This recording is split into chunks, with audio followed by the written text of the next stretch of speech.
Hello again, happy Friday and welcome to D365 Unplugged. I'm Andrew Lensack, Director of Delivery for Supply Chain at Argano Arbella, and today got a great session for you on various forms, filters, favorites, dashboards, and everything you can imagine to help your planners report better, to look at their outgoing and incoming supply chain and figure out how they can consolidate orders, how they can get reports done more easily without having to do a lot of manual effort, and get the answers to their managers, to their directors of operations, and to the rest of the teams efficiently and easily.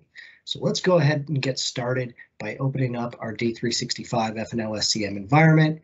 We're going to look at a few different things. One is we're going to revisit net requirements and take a look at some overlooked forms and tabs that don't get used too often that can give you a lot of useful information. We're going to use our planned orders tab and review some of the new grid control features to see how you can report in a consolidated fashion. We're also going to look at some reports that have been there for a really long time that you might not have seen, like the item requirement statistics and the supply schedule, and we'll even start to create our own planner dashboard as a workspace. So let's go ahead and get started. We're going to use our released product of Drew's Brews Gray IPA that we love so much. And we're going to go into the net requirements here. And we're going to go ahead and choose our static plan and Warehouse 24. This is the standard form a lot of you often use as planners. You can see your on hand, you can see some of the setup, you have your entire outlook of your planning horizon for what supply there is, what demand there is, what orders pegged to what. But what you might not know is you have two very, very useful tabs for consolidated reporting at the item level. So under the summary tab, we have a lot of different information. One is you can see a consolidated view of on hand, a consolidated view of forecast, and then a consolidated view of receipts, aka supply, issues, demand, and planned orders. So what I can see here already is I have my 100 units on hand. I have demand forecast out in the future for 500 units over my planning horizon. I have a receipt for a planned transfer. That's why it's under the inventory tab of 500 units. I don't have any incoming purchase orders for this item.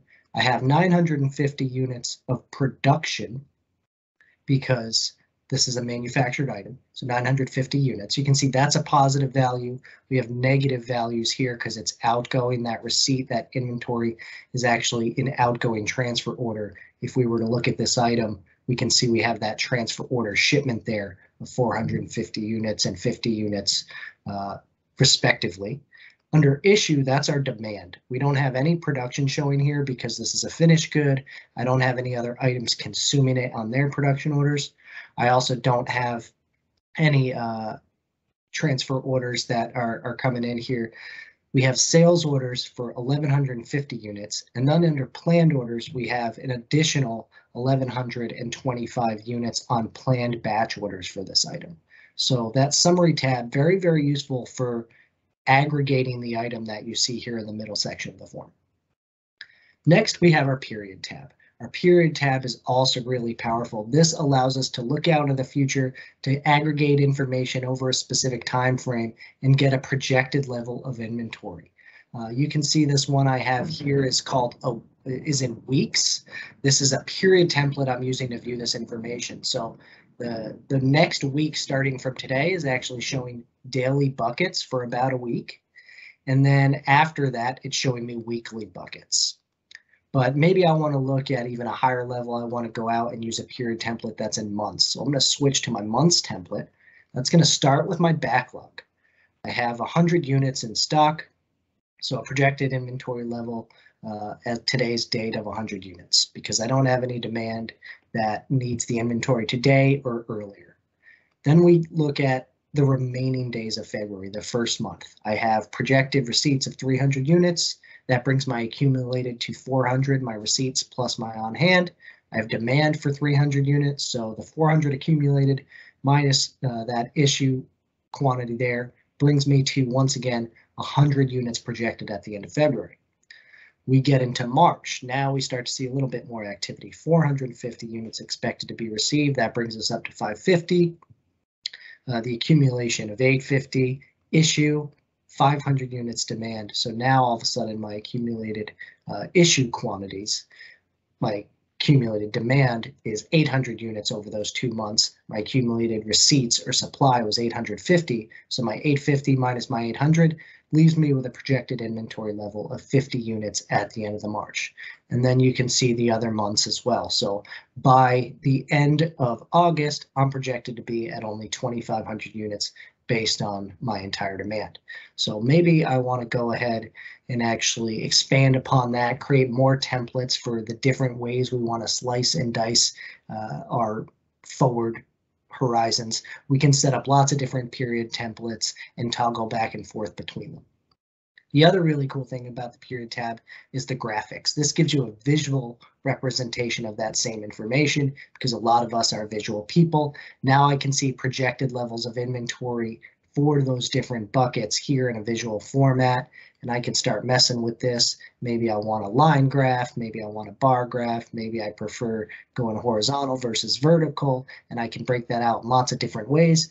These can then be screenshotted, taken out of the system, and used in some of those reports that you have with your managers or your supply chain teams on a daily, weekly, or monthly basis. So a lot of great information there in the period tab as well.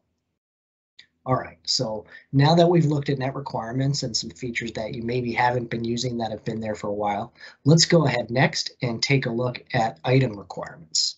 So we're going to go to our master planning module. And under inquiries and reports, master planning, we have item requirement statistics. I wouldn't say this is the most commonly used form, but it's another one that can be really helpful for looking at information that sums up what you see in that net requirement screen. And this can be filtered by item, this can be filtered by vendor, vendor group, date ranges, plan, and so on. So let's go ahead and let's just start with our item Drew's Brews Gray IPA first off. We're not going to choose a vendor. We are going to choose a date range. So let's go ahead and choose from today's date all the way out till the end of the year. And let's say split it up by planned order type. And we want to see the summation in the requirement quantity. So we can go ahead and do that. But before I do that, since this isn't a configured item, I'm going to remove a couple of dimensions here and just make this form a little bit easier to use. I don't really care about the batch number. I just want to see totals at my site and warehouse. And then I'll click OK. So I can see planning wise, I have total planned batch orders of 1,125 units from today's date till the end of February, which matches what we saw in the summary tab for this item when we looked at the net requirements. If I don't want to do it by planned order type, I can turn that off, and now we would just see a total quantity. So if this happened to have a planned batch order and a planned purchase order for the same SKU, I actually wouldn't know now. I would just see a total requirement quantity for that item. I can also view the summation based on cost. So if I change that, now I no longer see the number of units. I see the total cost of planned orders for this item, which is $56,250. I'm also looking at it total for the period. So I have, 10 months of forward-facing demand here. Maybe I want to see that split up. Maybe I want to see it by quarter. Where is it? So 5,000 units in Q1, 26,250 in Q2, 25,000 in Q3. Then I want to get more granular. This is more similar to kind of that period template we saw in the net requirements tab as well. Now I can look at it by month. So I see February, I see June, I see August. I can look at it in weeks and dates and so on. And the reason we only see February, June, and August, because those are the dates that have planned orders. If your date does not have a planned order, it would not show here. I can even go down to the individual date if I wanted, and here we go, we see the actual dates the planned orders are for. So really, really useful. And once again, this is another form that also has that graphics view I can look at. So if I'm more of a visual person, I can bring in that graphic. So that's just one single item. Let's go ahead and let's change this up a little bit. And let's say we want to look at an item group instead of just a single item. Now we're going to go ahead and we're going to bring in finished goods. So a lot more items here. And I'm going to take out my period. I'm going to go to the total. So I only have that one item in the item group finished goods, it looks like, because my cost amount is still the same. So let's Let's go ahead and choose a different item group. Instead of Drew Spruce IPA, we're going to choose audio because in my Contoso database, I know I have a lot of items in there. And we're going to change this date range up a little bit. We're going to make this really big. And we're going to put in, looks like even that one doesn't perhaps have anything in there for those two item groups. So let's see what other item groups we might be able to have to get a little bit more information. Okay, the consume item group, the consumable products, that does have some requirement quantities for it. So we can see 1,050 units in planned orders there. If I go further down even still, maybe I look at raw materials, that has nothing. Okay, we're not getting totally lucky here with our planned orders, but you get the idea of how this can be really, really helpful. You can view it by item, you can view it by item group, you can even view it by vendor. If I were to look at something like our HDMI cables, that doesn't appear to have anything. Let's try a different plan. Maybe we'll try our DIN plan and see if we get anything under the item group there. Now we get a little bit more with our audio item group under the dynamic plan. Lots of requirement quantities split out by warehouse. And if I view that by month, now we can see the requirement quantity split out for the audio item group. So really, really useful stuff in the item requirement statistics. It's fairly high level, but it gives us a good idea of what planned orders are out there that we need to pay attention to. But maybe for you, this isn't enough. This is a very simplistic report. So let's go ahead and let's go to planned orders itself. And let's start to look at some of the new features we have with grid control and how that can help you make some better decisions. So first off, here's all my planned orders for the static plan. Lots of information. A lot of it might not even pertain to me. If I scroll over, I can see what fields I have here. I have order date, delivery date, action messages, vendor, and so on. Well, maybe we're using a field called buyer group. That doesn't show by default. It does if you're using the planned purchase order form. Doesn't show in the all planned orders form. If you're not familiar with buyer group, it's kind of a dual purpose field. It can be used for purchasing and assigned to a vendor, and it can be used for planning and assigned to an item. If you assign it in both places, the vendor buyer group will override the item buyer group. So be careful how you set that up and decide to use it. I prefer to use it for our planners because there's a lot of other fields on vendors that can be used for buyers. So now we have our buyer group field added here. And I'm going to go ahead and I'm going to personalize this page and click move. We're going to take that buyer group field and we're going to move it all the way over to the right, to the left. You can see here for Drew's Gray IPA, I don't have a buyer group, so we're going to go back to that item and assign one real quick.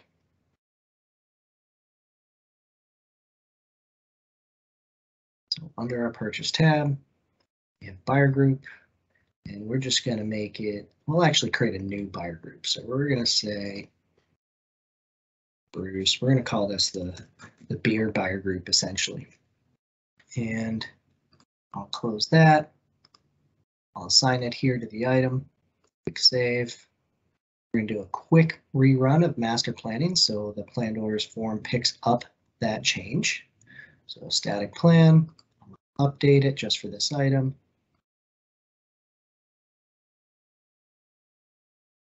Back to planned order screen here.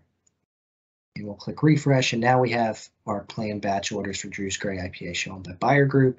And then what we're going to do is we're going to filter by that because maybe we only care about the items that we're responsible for. So right now I've narrowed down my planned order list and I have buyer group of Bruce. Maybe I want to go one step further now. Microsoft has introduced a lot of cool features in 10.0.23 and 10.0.24 with grid control. So what exactly does that mean? Well, first off, you can see one thing, which is my save views. They've been around for a little while, but they've more recently got enhanced. So anytime I start applying filters to a form like this, grid, I can save those.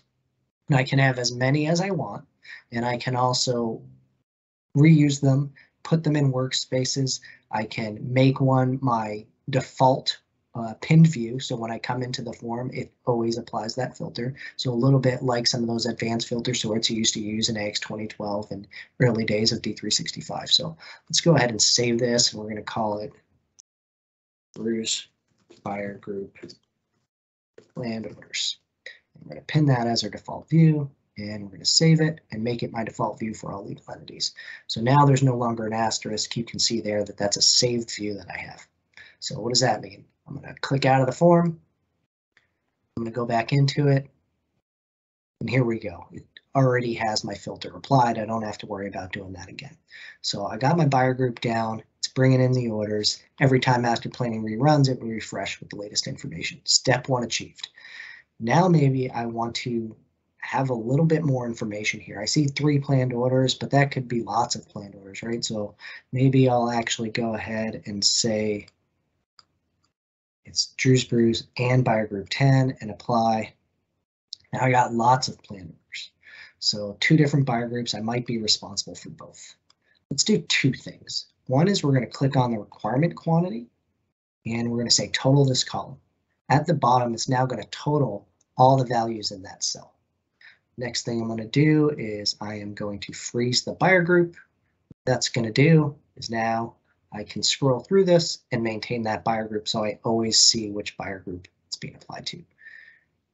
Third thing I'm going to do, I'm going to click on this column, and I'm going to say group by this column because I have 2 buyer groups, and I might not want the total to show for all buyer groups. I want the total per buyer group. So now I see here, Drew's Brews, the brew buyer group, has a total of 1125. And buyer group 10 has 54,945. I can see the split and the actual total. The total for both is 5670, but now I can see the split between buyer group, and I also now have a different type of view, right, where I can collapse and expand those different menus. So now we're getting really, really useful. We don't have to export stuff to Excel to do this. We can do it right here in the system. And if you do want to export to Excel, well, that option's still available as well by clicking on your Excel icon at the top and then exporting that information and creating lots of fun dashboards yourself. So right away, we're already getting a lot of bang for our buck with some of these new features. So we've reviewed net requirements, we've reviewed item requirement statistics, and now we've reviewed some of the new features of grid control here in our planned orders. There's even the ability to copy and paste from Excel into these screens if there is a field you can edit. A lot of other users are out there showing videos and blogs on that. Really cool feature. Recommend checking that out as well. But 2 other things I want to do here before we finish off. So one is we're going to save this to our filter. So we have Brews buyer group planned orders. I also want to go ahead and go back in, and now we're going to look at the supply schedule. The supply schedule is one of my favorite forms, been around for a while, very often overlooked. One of these other great reports for consolidation. It lets you look at either an item or a group of items and get that very nice graphical view as well as columnar data to see what your supply is, what your demand is, outlook, forward-facing horizons, use the various period templates you have. So we'll start with that monthly template. Now I'm gonna go ahead and choose an item allocation key here for my items. So we're using the item allocation key to group items in this form. Otherwise, you're looking at a specific SKU, a specific item number. And I'm gonna go ahead and click OK. So for the items in my deallocation group, I can see my period starting inventory, my period ending inventory, the net supply over that time frame, demand and supply, as well as a graph. And you can see here all the different buckets those are going into. So right now, most of that's in my backlog. My period ending hasn't really changed all that much. My supply and demand is there as well. Maybe we want to modify that filter. Let's go ahead and bring in my specific item, which has data a little more spread out throughout the year. And we'll click OK. Now we start to see a lot more information here for this item because it does have demand and supply in February, March, April, and so on. And you can see my minimum inventory, my incoming demand, or sorry, my outgoing demand and my incoming supply. I can see that in a graphical format, and I can see a little bit of summary data depending on what the transaction type is. The other cool thing about this form is you can get to a lot of other places from it. You can update planned orders, you can get to master planning, you can see a max report is finished for manufactured items. You can even create new transactions right from here. Create a forecast, manually create a planned order, manually create a production order, purchase order, transfer order, and so on. And you can even go right to your calculated delays if there are any. So supply schedule, one of the really, really fun forms out there.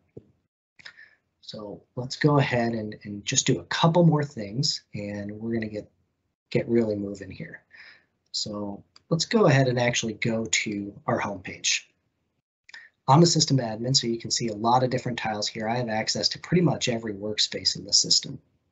But maybe the workspace that's available for master planning is not really suitable for what data you want to see. You want one dashboard of all the important information your planners have, right? So you can see here there's lots of stuff available. If I were to click on that master planning workspace, yeah, this is pretty good. I have my planned orders. I can see calculated delays and actions.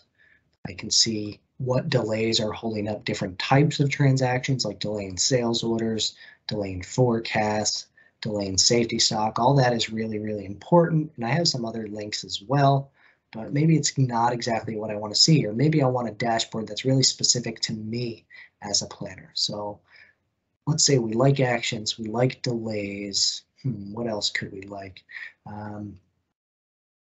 Maybe that item requirements form, but we got our planned order saved. Let's go ahead and go back to our master planning here. Let's go to actions. We'll pull those up, and we're going to create another filter on those. Pull up our static plan. Let's see, do we have a buyer group here? We don't. Can we put one in? We'll go to insert columns. Looks like we don't have buyer group, but maybe I'm responsible for all the D items, so we'll keep it simple there. We'll say begins with D, and apply. Oops, sorry, that should be our item number. So cancel that. We're gonna begins with D. We're gonna save this as our view. Say D items. Sure, we'll pin that as our default. We got a save view there now. So we got our actions on our D items. We got our planned order filter that we created earlier. What else could we do here? We got our supply schedule. That's pretty good. Maybe we want to take a look at safety stock calculation. Yeah, that's okay.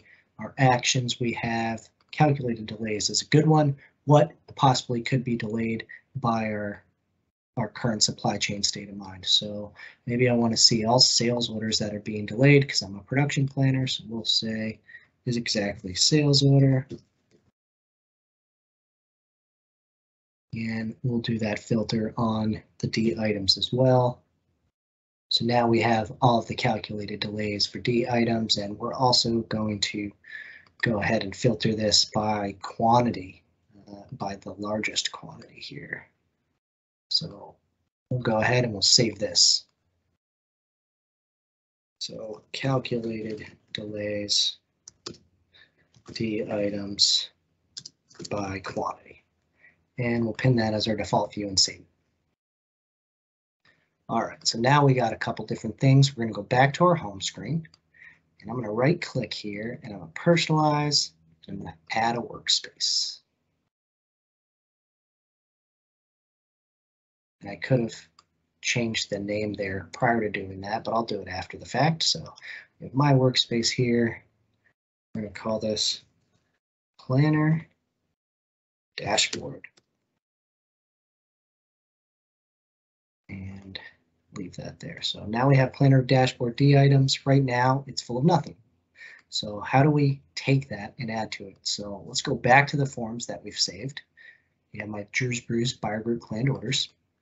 I'm going to come up to options and I'm going to say add to workspace. And I am going to add that to our planner dashboard. And I have a couple different options. I can add it as tile, I can add it as a list, I can add it as a link. This one I'm going to go ahead and add as a list and click configure. And it gives me up to 8 columns or 3 if I want a simple view of what I should show. So bar group, item number, planned order number, order date, requirement date. That seems like a good start, so I'll go ahead and click OK. And then we're going to go back. We're going to go to the actions that we have saved. And we have our D item still there. We're going to add this to our workspace as well. We're going to configure that as a tile this time. And we're going to say show the count on the tile. So this is going to be D items, and we'll just change that name a little bit. And that's going to be actions messages. And then finally, we're going to go back. We're going to get our calculated delays, and we're going to add those as well. So if we go to our options, we'll add that to our workspace, and this one we'll just add as a link. And click configure. And there we go. Now let's go back to our home page. Let's find our planner dashboard. And we see 3 different things now. We see our D items action messages, which was entered as a tile with a count. It says there's 90 transactions out there with action messages. We have our data list, which is our planned orders filtered that we had. And then to the right, we have our link for calculated delays. And if I wanted to here, since this is another grid column, I can total this and get that total view back, and I could even group by this column as well. So now I get that same view that I had in the planned orders. Cool things about tiles, that shows me the total. And if I click into that, that brings me right into the form. So there you have it. A lot of great stuff that we saw today. We saw different features and net requirements that you might not have known of. We looked at an old form called item requirement statistics that can show you consolidated views. We looked at the supply schedule, one of my personal favorite forms, and we looked at how we can use some of the new grid control features in 10.0.24 to really make use of that planned orders form and even create our own workspace for planner dashboards. Hope this helps. Everyone, have a great weekend, and we'll talk to you again soon.